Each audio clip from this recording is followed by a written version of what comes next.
Patibong ni Duterte ang kanyang pagsama sa Netherlands at nahulog ang PNP at Marcos administrasyon, hindi lingid sa kaalaman ng marami na matagal nang matalas ang pananaw ni dating Pangulong Rodrigo Rody Duterte pagdating sa larangan ng politika at estratehiya.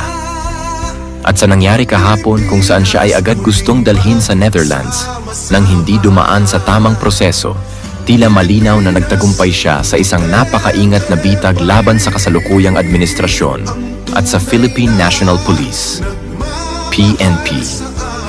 Ang paglabag sa Rome Statute at ang Poisonous Tree, isa sa pinakamahalagang aspeto ng batas sa International Criminal Court, ICC, ay ang pagsunod sa Article 59(3) ng Rome Statute na nagsasaad na ang sino mang inaresto ay may karapatan munang dumaan sa korte ng kanilang sariling bansa para sa interim release o pansamantalang paglaya habang inaayos ang proseso ng pagsuko.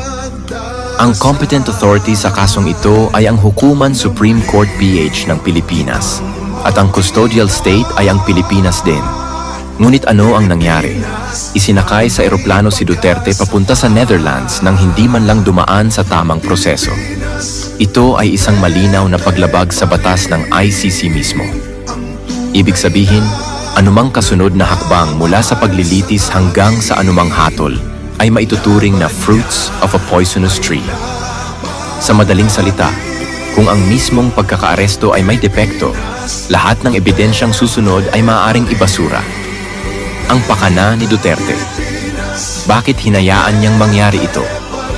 Maraming nagtatanong, bakit hindi lumaban si Duterte? Bakit tila tanggap niya ang nangyari?